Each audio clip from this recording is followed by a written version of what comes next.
নমস্কার বন্ধুরা, সুবচনের সাহিত্য সভায় আপনাদের স্বাগত জানাই। আজ আমি আপনাদের কাছে পড়ে শোনাচ্ছি প্রভাত কুমার মুখোপাধ্যায়ের লেখা গল্প বউ চুরি। এক।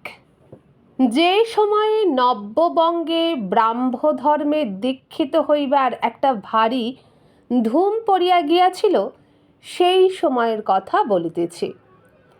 মহামায়া বর্ধমান জেলার একটি সুনিবিড় পল্লীগ্রাম। সুনিবিড় অর্থাৎ রেলওয়ে স্টেশন হইতে 20 মাইল এবং পোস্ট অফিস হইতে 5 মাইল দূরে অবস্থিত। গ্রামের মধ্যভাগে দেবী মহামায়ার একটি বিগ্রহ স্থাপিত আছে, সেই হইতে ইহার নামের উৎপত্তি। এই ক্ষুদ্র গ্রামটির একটি ক্ষুদ্র জমিদার আছেন, তাহার নাম বিধুভূষণ বন্দ্যোপাধ্যায়।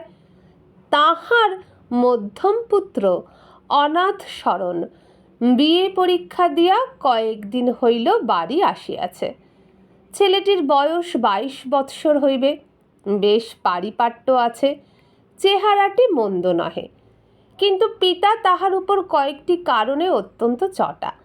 প্রথমত, সে ব্রাহ্ম সমাজে যাতায়াত করিয়া থাকে বলিয়া সংবাদ পাওয়া গিয়াছে। দ্বিতীয়ত, গৃহে ষোড়শী স্ত্রী রহিয়াছে, কিন্তু সে তাহার সহিত দেখা সাক্ষাৎ পর্যন্ত করে না। তাহার কারণ কি সে বলে, যাহাকে আমি ভালোবাসিয়া বিবাহ করি নাই, সে আমার স্ত্রী নহে, ভগিনী। যদি জিজ্ঞাসা করো উহাকে বিবাহ করিলে কেন, সে বলিলে, যখন বিবাহ করিয়াছিলাম তখন আমার এই সমস্ত মতাদি ছিল না। বালিকার দশা কি হইবে জিজ্ঞাসা করিলে বলে, আমরা উভয়ে ব্রাহ্ম ধর্মে দীক্ষিত হইব, তাহার পর ব্রাহ্ম বিবাহের যে নূতন আইন বিধিবদ্ধ হইতেছে, সেই আইন অনুসারে আমাদের বিবাহ বন্ধন ছিন্ন করিব, ও তখন ভালোবাসিয়া আর যাহাকে ইচ্ছা স্বামিত্বে বরণ করিতে পারিবে আমার স্ত্রী। বিবাহের পর কলিকাতায় গিয়া অনাথ শরণের একটি প্রাণের বন্ধু জুটিয়াছিল, তাহার নাম হেমন্ত কুমার সিংহ। সে দীক্ষিত ব্রাহ্ম। তাহার সহিত বন্ধুত্ব সূত্রপাতের অল্পকাল পরেই অনাথের মনে ধারণা জন্মিল যে সে হেমন্ত কুমারের দূর সম্পর্কীয়া ভগিনী নগেন্দ্রবালাকে ভালোবাসে। মনের এই চপলতায় প্রথমে অনাথ অত্যন্ত লজ্জিত ও অনুতপ্ত হইয়াছিল, কিন্তু হেমন্ত কুমার তাহাকে সান্ত্বনা দিল। সে বলিল, ভালোবাসা একটি ঐশ্বরিক শক্তির বিকাশ, কোনো অবস্থাতেই তাহাতে পাপ স্পর্শ করিতে পারে না।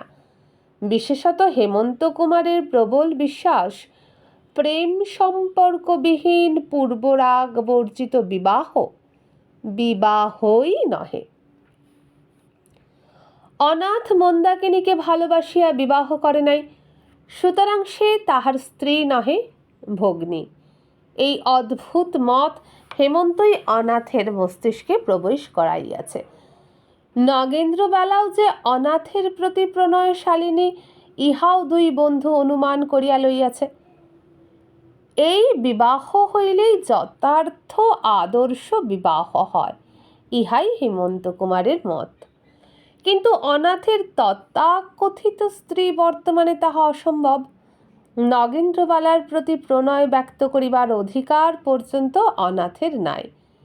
হেমন্ত প্রায় বলিত, প্রাণে প্রাণে যোগ, আত্মায় আত্মায় মিলন, ইহাই ভালোবাসার চরম সফলতা। বিবাহ নাই হইল, কিন্তু নূতন ব্রাহ্ম বিবাহ আইন হইবার কথা উঠা পর্যন্ত তাহার অন্যরূপ পরামর্শ হইতেছে। মধ্যাহ্নকাল বিগত প্রায়। জ্যৈষ্ঠ মাসের আম পাকানো রৌদ্র বাহিরে ঝাঁ ঝাঁ করিতেছে। অনাথ শরণ বহির বাটির কক্ষে ডেস্কের সম্মুখে চেয়ারে উপবিষ্ট। এই কক্ষটি তাহার নিজস্ব, এইখানেই রাত্রে শয়ন করে। ভিত্তিগ্রাত্রে কয়েকখানি বিলাতি ছবির সঙ্গে একটি একহারা টাঙানো প্রভাতে ও সায়াহ্নে এই একতারাটি বাজাইয়া সে ব্রহ্মসঙ্গীত করিয়া থাকে। গৃহসজ্জার মধ্যে একটি ক্লক, একটি আলমারি, একটি আলনা ও শয়নের খাট ছাড়া কিছুই নয়। ডেস্কের ভিতর হইতে অনাথ হেমন্ত কুমারের একখানি সদ্যপ্রাপ্ত চিঠি বাহির করিয়া পড়িতে আরম্ভ করিল। তাহার যেখানে যেখানে নগেন্দ্রবালার নাম ছিল সেখানে সেখানে চুম্বন করিল। চিঠি রাখিয়া চক্ষু মুদ্রিত করিয়া কি যেন ধ্যান করিতে লাগিল। ঠং ঠং করিয়া ঘড়িতে 2টা বাজিয়া গেল। অনাথ তখন ধীরে ধীরে চক্ষু খুলিয়া পত্রখানি খামে বন্ধ করিল। এক টুকরো কাগজ লইয়া ভাবিয়া চিন্তিয়া লিখিল, আজ রাত্রি 12টার পর সকলে নিদ্রিত হইলে তুমি একবার আমার ঘরে আসিও। লিখিয়া কাগজখানিকে পাকাইয়া গুটাইয়া ছোট করিল। পূর্ব কথিত খামশুদ্ধ চিঠিখানি ডেস্কে বন্ধ করিয়া বাহির হইয়া গেল। অন্তঃপুরে প্রবেশ করিয়া দেখিল অঙ্গন জনশূন্য।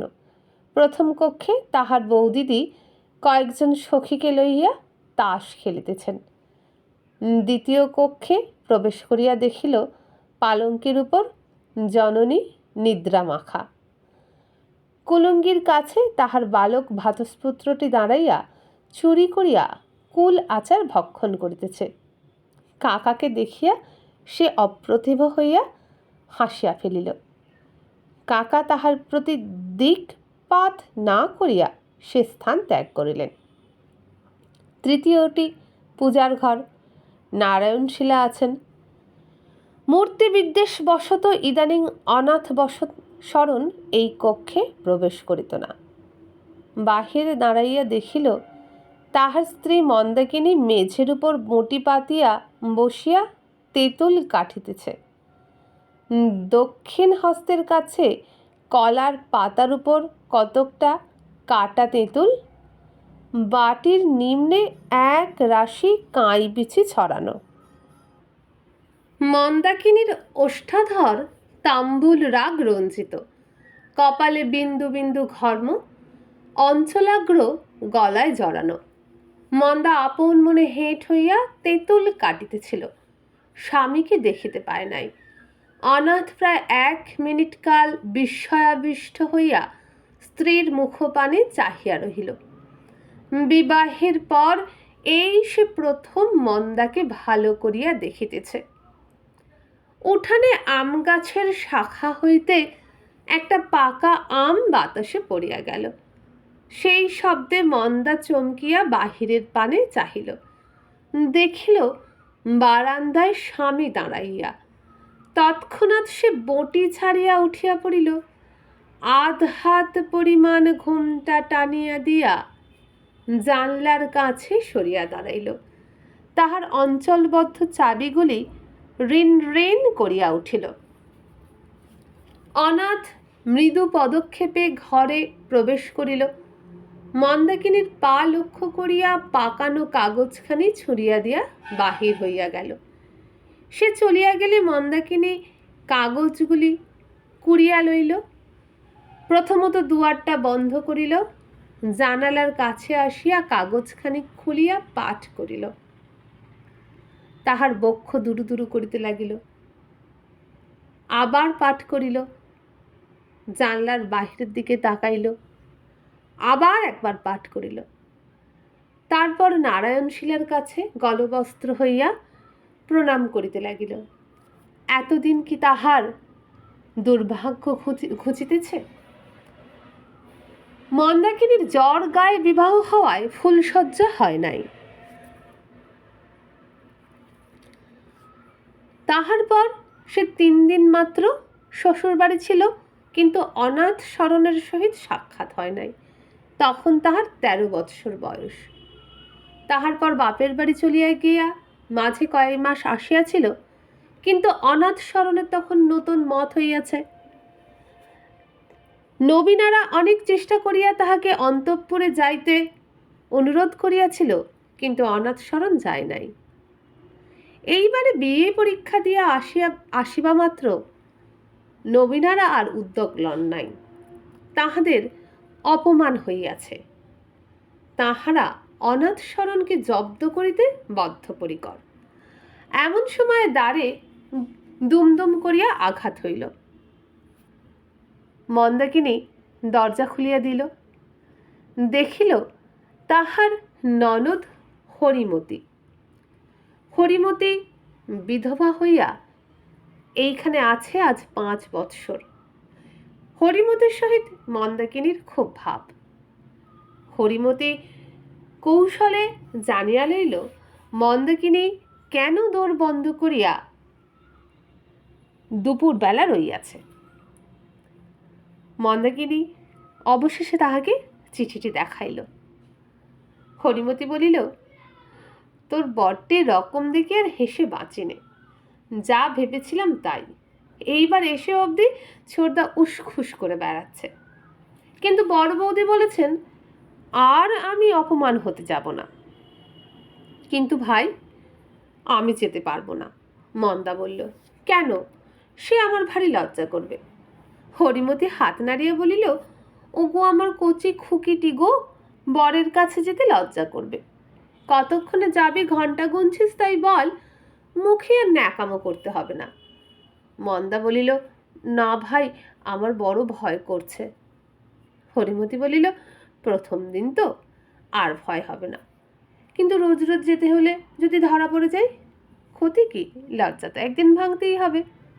দেখিস না, চুরির কাঁচা আমটা পেয়ারাটার মতোই চুরির সব জিনিসই বড় মিষ্টি। 2 ছোট বউ, ও ছোট বউ, ঘুমুলি ভাই। রাত্রে শয্যায় হরিমতি মন্দাকিনীকে ডাকিল। মন্দাকিনী ধর্মর করিয়া উঠিয়া বসিল। জানিল 1টা বাজিয়া গিয়েছে। হরিমতি জোর জবস্তি করিয়া মন্দাকিনীকে একখানা ধোয়া দেশি শাড়ি পরাইয়া দিল। 2 জনে চলিল। তারপরে নিস্তব্ধ জ্যোৎস্না রাত্রি। মন্দাকিনীর পায়ে মল ছিল, ঝমঝম করিতে লাগিল। হরিমতি সে শব্দে চমকিয়া বলিল, মরণ, মল চারগাছা খুলিসনি? ভাবে যে বিভোর হয়ে রয়েছিস। মন্দাকিনী মল খুলিয়া বালিশের নিচে রাখিয়া আসিল। তারপর 2 জনে বৈঠকখানা অভিমুখে চলিল। কাছাকাছি পর্যন্ত গিয়া হরিমতি মন্দাকিনীর কানে কানে বলিয়া দিল, দোর ভেজিয়ে রাখবো, আস্তে আস্তে সাবধানে আসিস এখন, বলিয়া সে ফিরিয়া গেল। মন্দা ধীরে ধীরে সাহসে ভর করিয়া স্বামীর ঘরের দুয়ারটি নিঃশব্দে খুলিয়া প্রবেশ করিল। দেখিল মাথার শিওরে বাতি জ্বালিয়া স্বামী নিদ্রা যাইতেছেন। পিছু ফিরিয়া দুয়ার বন্ধ করিয়া মন্দাকিনী খিল দিল, বাতিটা নিবাইয়া দিল। ঘরে জ্যোৎস্না প্রবেশ করিয়াছিল। এখন তাহা যেন হাসিয়া উঠিল। স্বামীর বিছানায় স্বামীর মুখে জ্যোৎস্না পড়িয়াছে। মন্দা দাঁড়াইয়া অনেকক্ষণ সেই সুপ্ত মুখখানি দেখিল। ভাবিল, ইনি আমার স্বামী। আমার স্বামী তো বড় সুন্দর। তারপরে মনে মনে বলিল, বেশ মানুষ তো, লোককে ডেকে এনে এখন নিজে দিব্যি নিদ্রে হচ্ছে। কি করবে শেষে ভাবিল। তারপরে স্বামীর পদতলে উপবেশন করিয়া পায়ে হাত বুলাইতে লাগিল। আরামে অনাথ শরণের নিদ্রা গভীরতর হইল। জানালা দিয়া মিঠা মিঠা দক্ষিণা বাতাস আসিতেছে। এইভাবে কিয়ৎকাল প্রায় আধ ঘণ্টা কাটিলে মন্দা স্বামীর পায়ের কাছে শুইয়া ঘুমাইয়া পড়িল। 2টা বাজিবা মাত্র অনাথের নিদ্রাভঙ্গ হইল। চেতনা প্রাপ্তির কয়েক মুহূর্ত অনুভব করিল। তাহার মন যেন কিসের প্রতীক্ষায় ব্যাপৃত রইয়াছে। ক্রমে স্মরণ হইল আজ মন্দাকিনীকে আসিয়া বলিয়াছে। যতক্ষণ জাগিয়াছিল তাহারই প্রতীক্ষা করিয়াছে। যখন 12:30 হইয়া গেল, তখন মন্দাকিনী আসিবে না বুঝিয়া শয়ন করিয়াছে। এই ভাবিতে ভাবিতে পার্শ্ব পরিবর্তন করিল। অমনি তাহার পা মন্দাকিনীর গায়ে ঠেকিল। কোমল স্পর্শে অনাথ বিস্মিত হইয়া উঠিয়া বসিল। দেখিল মন্দাকিনী ঘুমাইতেছে। জ্যোৎস্না তখন সরিয়া গিয়াছে, মন্দাকিনীর মুখখানির উপর পড়িয়াছে। সেই আলোকে অনাথ সুপ্তিমগ্ন নবযৌবনা পত্নীকে দেখিতে লাগিল। বড় সুন্দর বলিয়া মনে হইল। ঠোঁট দুখানি একবার কাঁপিয়া উঠিতেছে। মন্দা বুঝি তখনও স্বপ্ন দেখিতেছিল। স্ত্রীর মুখপানে চাহিয়া অনাথ ভাবিতে লাগিল, এ বড় সুন্দর তো, এ যেন নগেন্দ্রবালার চেয়েও সুন্দর। সেই 2-3 মিনিট এইভাবে কাটিলে অনাথ সহসা মুখ ফিরাইয়া লইল। চক্ষু বুজিয়া অস্ফুট স্বরে বলিল, হে ঈশ্বর, আমার হৃদয়ে বল দাও। চন্দ্রালোকে হৃদয়ের দুর্বলতা আনয়ন করিবে ভাবিয়া অনাথ তাড়াতাড়ি বাতিটা জ্বালিয়া ফেলিল। কেরোসিনের তীব্র আলোকে মনে হইল বুঝি স্বপ্নজরিমা ভাঙিয়া গিয়াছে। মন্দাকিনীর গায়ে হাত দিয়া তাহাকে জাগাইল। মন্দা উঠিয়া অত্যন্ত সংকুচিত হইয়া পড়িল। অনেক চেষ্টার মর ঘোমটা দিয়া অনাথের পানে একবার আড়চোখে চাহিয়া মুখ নত করিয়া বসিল। অনাথ ডাকিল, মন্দাকিনী। মন্দা নিমেষ মাত্রকাল ঘোমটার ভিতর হইতে অনাথের পানে দৃষ্টিপাত করিয়া আবার চক্ষু নামাইল। মন্দাকিনী, আজ তোমাকে ডেকেছি কেন জানো? মন্দা ঘাড় নাড়াইয়া জানালো সে জানে না। অনাথ বলিল, তবে শোনো, আমার সঙ্গে তোমায় কলকাতায় যেতে হবে। যাবে? মন্দা উত্তর করিল না। অনাথ বলিল, যাবে কি? অতি মৃদু স্বরে এইবার মন্দা বলিল, আমাকে যেইখানে নিয়ে যাবে সেইখানে যাব। আমার বাপ মার অমতে অজান্তে যেতে পারবে। মন্দা কোনো উত্তর করে না। অনাথ বলিল, কথা কও, এখন লজ্জার সময় নয়। যেতে পারবে? বলো। সকলেই বিদেশে স্ত্রী নিয়ে যাচ্ছে। সে প্রস্তাব আমি হারু কাকাকে দিয়ে করিয়েছিলাম। বাবার মত নেই। বলেছেন ওর এখন মতিগতির স্থিরতা কি,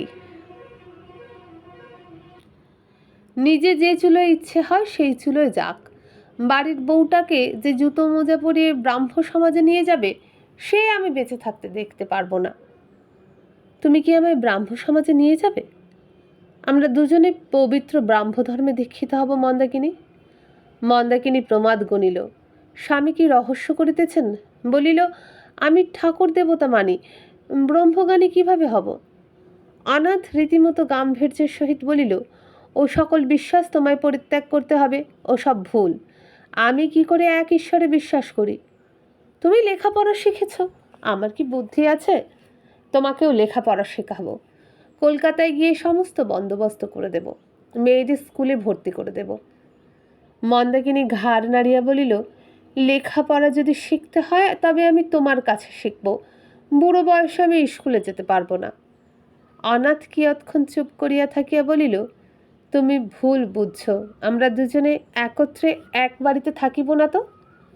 মন্দাকিনী বিস্মিত স্বরে জিজ্ঞাসা করিল, তবে আমি কোথায় থাকব? সেই স্কুলেই।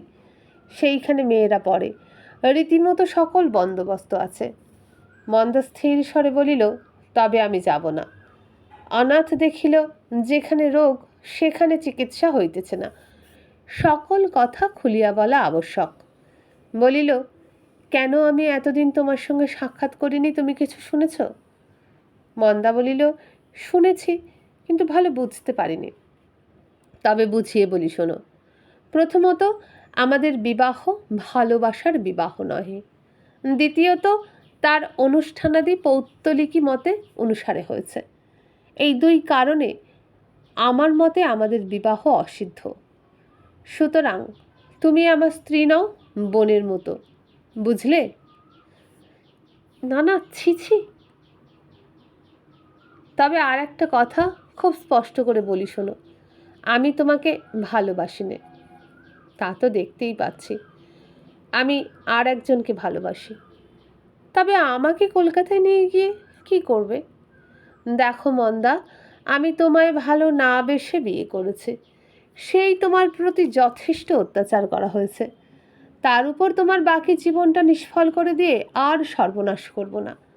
আমরা দুজনেই ব্রাহ্ম ধর্ম গ্রহণ করলে আমাদের বিবাহ বন্ধন ছিন্ন করা যাবে। তখন তুমি স্বাধীন হবে, যাকে ইচ্ছে বিবাহ করো। এই জন্য কলকাতায় গেলে আমাদের একত্র বাস অসম্ভব। সব কথা বুঝতে পারলে? মন্দাকিনী বেশি করিয়া ঘোমটা টানিয়া দিল। কোনো উত্তর করিল না, প্রশ্ন করিল না, কাঠের পুতুলের মতো বসিয়া রহিল। কিয়ৎক্ষণ পরে অনাথ জানিতে পারিল মন্দা কাঁদিতেছে। ইহাতে অনাথ মনে ক্লেশ অনুভব করিল। ইচ্ছা করিল মন্দার মুখের আবরণ খুলিয়া তাহার চক্ষু দুইটি মুছাইয়া দেয়, কিন্তু তাহার তীক্ষ্ণ কর্তব্য জ্ঞান তাহাকে বাধা দিল। এই গভীর নির্জন রাত্রে যুবতী স্ত্রীলোকের অঙ্গস্পর্শ করা নীতিসঙ্গত নয় বলিয়াই মনে হইল। সুতরাং শুধু বলিল, মন্দা, কাঁদো কেন? তোমার আমার মঙ্গলের জন্যই তো বলছি। কিন্তু মন্দাকিনী কিছুই বলিল না, তাহার ক্রন্দনও থামিল না। অনাথ ডাকিল, মন্দা। এবার স্বর অন্যরূপ, যেন কিছুটা আদর মাখানো। তা শুনিয়া মন্দা বেশি করিয়া কাঁদিল। অনাথ বিস্মিত হইয়া ভাবিল, এই কথায় মন্দার এত দুঃখ কেন, এত ক্লেশ কেন? একটা ভাবি পরিত্রাণের আনন্দ অনুভব করিল না? আমি ভালোবাসি না, ভালোবাসিতে পারি না, তাহা জানে। এই বন্ধন ছিন্ন হইলে জীবনের সুখময় পথে চলিবার অবসর পাইবে, তথাপি এই প্রস্তাবে এত দুঃখ কেন? তবে কি আমায় ভালোবাসে? এই সময় ঘড়িতে টং টং করিয়া 3টা বাজিল। মন্দা উঠিয়া বলিল, আমি যাই। অনাথ মন্দাকে স্পর্শ করিল, তাহার হাতখানি ধরিল, বলিল, তোমার মনের কথা আমাকে খুলে বলো মন্দা। মন্দা কম্পিত স্বরে উত্তর করিল, আমার এখন মাথার ঠিক নেই, তবে কাল আবার এসো। আসবে? দেখবো না মন্দা, কাল নিশ্চয়ই এসো। অনাথের কণ্ঠস্বরে একটা আগ্রহ ধ্বনিত হইল। মন্দা আচ্ছা বলিয়া বাহির হইয়া গেল। 3 পরদিন প্রভাতে অনাথ শরণের যখন নিদ্রাভঙ্গ হইল, প্রথমেই মন্দাকিনীর ক্রন্দনরত মুখচ্ছবির কথা মনে পড়িল। সারাদিন তাহার অস্থিরতায় কাটিল। সকালে উপাসনা করিতে পারিল না। প্রাতে নদীর ধারে অস্থিরভাবে পদচারণা করিতেছিল, এমন সময় তাহাদের বাড়ির ভৃত্য মাখন সর্দারকে কাঁদিতে কাঁদিতে ছুটিয়া আসিতে দেখিল। জিজ্ঞাসা করিয়া জানিল, কাটি ঘা অর্থাৎ সর্পদংশন করিয়াছে। কাহাকে করিয়াছে এই কথাটা জানা হইল না। ঊর্ধ্বশ্বাসে অনাথ শঙ্কিত বক্ষে বাড়ির দিকে দৌড়ইল। তাহার মনে হইল মন্দার কিছু হইয়া থাকিবার, কিন্তু বাড়িতে আসিয়া দেখিল মন্দা ও হরিমতি পুকুর ঘাটে স্নান করিতেছে। বাড়িতে খবর লইয়া জানিল মাখন সর্দারের স্ত্রীকে সর্প দংশন করিয়াছে। সে মাখন সর্দারের বাড়ি গেল, কিন্তু ওঝা আসিয়া কিছু করিতে পারে নাই। স্ত্রী মারা গিয়াছে। মাখন 5 বৎসরের বালকের মতো কাঁদিতে লাগিল। ইহা দেখিয়া অনাথের মনে হইল একবার হেমন্তকে ডাকাইয়া ব্যাপারটা দেখাইয়া কহে, দেখো, পূর্ব রাগ বর্জিত, ভালোবাসা বর্জিত বিবাহেও এমন বন্ধন সৃষ্টি হইতে পারে। কিন্তু যা হোক, সে আশা সংবরণ করিয়া বাড়িতে ফিরিয়া হেমন্ত কুমার একখানি পত্র লিখিয়াছে, ইহা দেখিতে পাইল অনাথ শরণ। পত্রটি পড়িতে আরম্ভ করিল। সত্যমেব জয়তে, কলিকাতা 17 জ্যৈষ্ঠ সোমবার। প্রিয় ভ্রাত, গতকল্য তোমাকে যে পত্রখানি লিখিয়াছি তাহা প্রাপ্ত হইয়া থাকিবে। অন্য একটা সুসংবাদ আছে।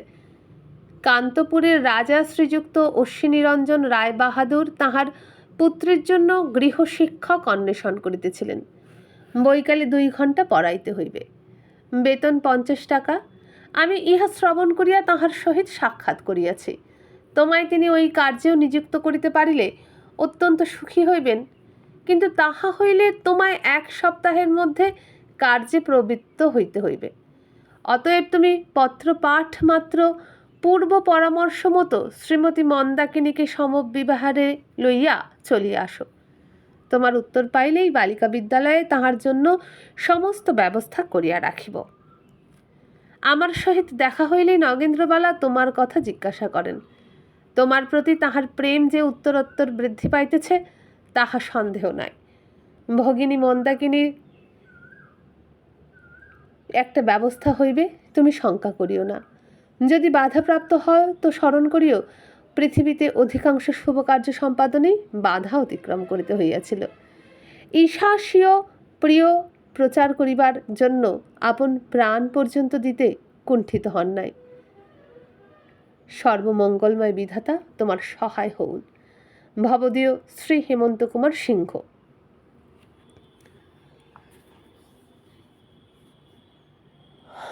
অনাথশরণ চুপ করিয়া বসিয়াছিল তাহার কক্ষে। এমন সময় একটি চিঠি আসিল। তাহাতে লেখা রয়েছে, প্রিয়তমেষু, আমি তোমার সহিতে যাইতে প্রস্তুত। যেদিন যে সময় বলিবে আমি তোমার অনুগামিনী হইব। আজ রাত্রে সাক্ষাৎ করিতে পারব না। চরণাশ্রিতা দাসী শ্রীমতী মন্দাকিনী দেবী। এই পত্র পাইয়া অনাথ বিস্মিত হইল। কিছুক্ষণ পূর্বে সে মাখনের সর্দারের ঘটনা দেখিয়া আসিয়াছে। এখন মন্দাকিনী এত সহজে বিবাহ বিচ্ছিন্ন করিতে রাজি হইল দেখিয়া বড়ই বিস্মিত হইল, আঘাত পাইল, কিন্তু ক্ষণিক মাত্র।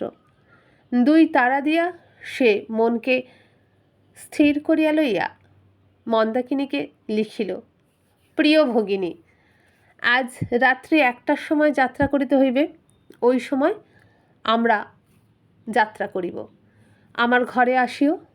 জিনিসপত্রের মধ্যে দ্বিতীয় একখানি বস্ত্র ভিন্ন, আর কিছু লইও না। শ্রী অনাথশরণ বন্দ্যোপাধ্যায়। রাত্রি 1টার সময় স্ত্রীকে চুরি করিয়া অনাথ পলায়ন করিল। অনাথ ঠিক করিল ক্রোশ 2 দূরে রতনপুর গ্রাম পর্যন্ত হাঁটিয়া যাইবে। তাহার পর গরুর গাড়ি করিয়া স্টেশনে যাইবে। গরুর গাড়ি করিয়া পান্ডুয়া যাইবে। তথা হইতে পান্ডুয়া 11 ক্রোশ। 4 2 দিন পরে বেলা 12টার সময় যখন পান্ডুয়ার বাজারে অনাথশরণ গোশকট হইতে মন্দাকিনীর সহিত অবতরণ করিল, তখন রৌদ্র অত্যন্ত প্রচণ্ড ভাব ধারণ করিয়াছে। দুইজনেই সেদাক্ত কলেবর। গাড়ি ভাড়া চুকাইয়া দিয়া অনাথ একটা দোকানে উঠিল। দোকানি অভ্যর্থনা করিয়া মাদুর বিছাইয়া তাহাকে বসাইল। একটা ঝি আসিয়া মন্দাকিনীকে আড়ালে স্ত্রী লোকদের বসিবার স্থানে লইয়া গেল। সেই ঘরের পশ্চাতেই বারান্দা। বারান্দার নিম্নেই একটি প্রকাণ্ড দীর্ঘিকা। জল বড় নির্মল। মন্দাকিনীর শরীর বড় উত্তপ্ত, পিপাসায় কণ্ঠাগত প্রাণ। ঝিকে বাজার করিতে পাঠাইয়া মন্দাকিনী স্নান করিতে নামিল। তখনও সে যথেষ্ট বিশ্রাম করে নাই, গায়ের ঘাম পর্যন্ত মরে নাই। যতক্ষণ ঝি ফিরিল না ততক্ষণ আধ ঘণ্টা হইবে মন্দা জলে পড়িয়া রহিল। ঝি আসিলে উঠিয়া গা মাথা মুছিয়া রান্না চড়াইয়া দিল। এই অত্যাচারের প্রতিফল পাইতে কিছুমাত্র বিলম্ব হইল না। রন্ধন সমাপ্ত হইবার পূর্বেই মন্দা প্রবল জ্বরে আক্রান্ত হইল। অনাথ স্নান করিয়া জল খাইয়া স্টেশনে গিয়াছিল গাড়ির খবর লইতে এবং হেমন্ত কুমারকে টেলিগ্রাম পাঠাইতে। ফিরিয়া আসিয়া দেখে এই ব্যাপার। মন্দার গায়ে হাত দিল। গা একেবারে পুড়িয়া যাইতেছে। চক্ষু দুইটি জবা ফুলের মতো লাল বর্ণ। শীতে হাত পা ঠকঠক করিয়া কাঁপিতেছে। সঙ্গে না আছে বিছানা বালিশ, না আছে বাহুল্য বস্ত্র। মন্দা কিসেই বা শয়ন করে, কী বা গাত্রে দেয়। অনাথ বলিল, একটু অপেক্ষা করো, আমি একখানা কম্বল চেয়ে এনে বিছানা করে দিচ্ছি। মন্দাকিনী বলিল, তুমি আগে খেতে বসো, তোমাকে ভাত বেড়ে দিই, তারপর শোবো এখন। অনাথ বলিল, পাগল, এখন ভাত বাড়তে হবে না, তোমার এমন অসুখ, আমি কি খেতে পারি? মন্দা কাঁপিতে কাঁপিতে বলিল, আমার অসুখ তা কি? তা বলে তুমি উপবাসী থাকবে? 2 দিনের কষ্টে তোমার মুখ যে আধখানি হয়ে গেছে শুকিয়ে। অনাথ দোকানের নিকট চাহিয়া একখানা বালাপোষ আর 2 খান কম্বল লইয়া আসিল। সেইগুলি দিয়া বিছানা করিয়া মন্দাকে বলিল, শোবে এসো। মন্দা বলিল, ও কি কথা, তুমি না খেলে আমি শোব না। অনাথ শুনিল না। মন্দাকিনীকে শয়ন করাইল। বিছানায় শুইয়া মন্দাকিনী 2-3 বার বলিল, ভাত বেড়ে নিয়ে খাও তাহলে, ঠান্ডা হয়ে গেলে খেতে কষ্ট হবে। কিন্তু আর বেশিক্ষণ জিদ করিবার শক্তি তাহার ছিল না। অল্পে অল্পে জ্বর ঘরে অচেতন হইয়া পড়িল।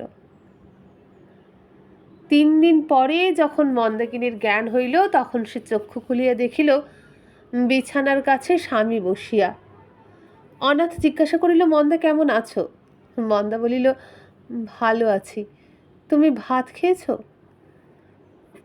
বলিতে বলিতে আশেপাশে দৃষ্টি করিয়া দেখিল সেই দোকান নহে, কাহার গৃহে পালঙ্কের উপরে শয়ন করিয়া রহিয়াছে।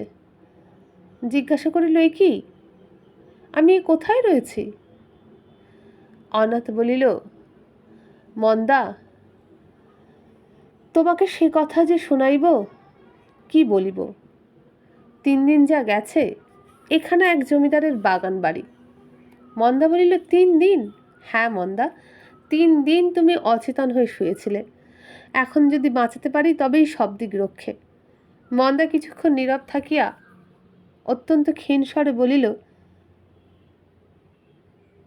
আমাকে একটা কথা বলবে? কি? আমাকে তুমি বাঁচিও না।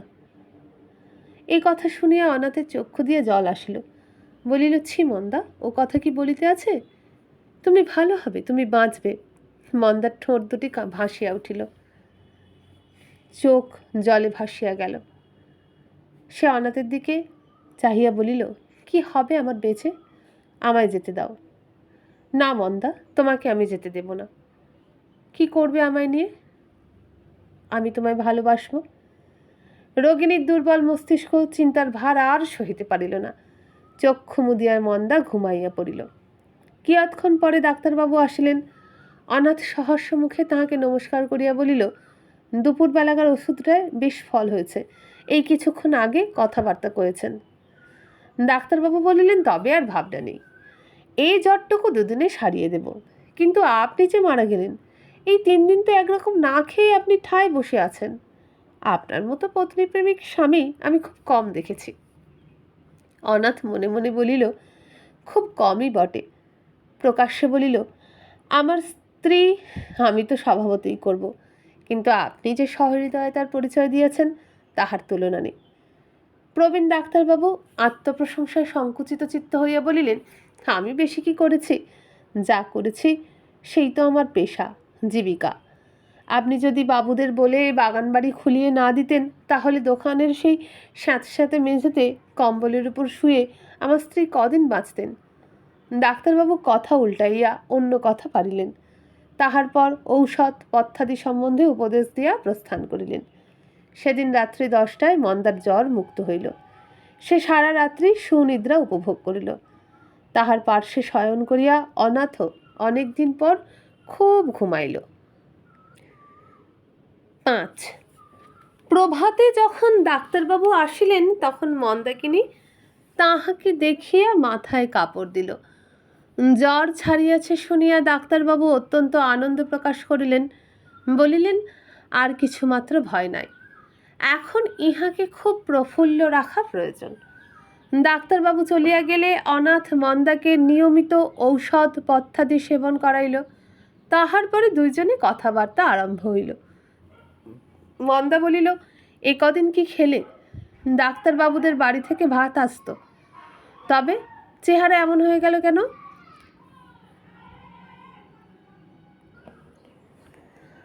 5 প্রভাতে যখন ডাক্তারবাবু আসিলেন, তখন মন্দাকিনী তাহাকে দেখিয়া মাথায় কাপড় দিল।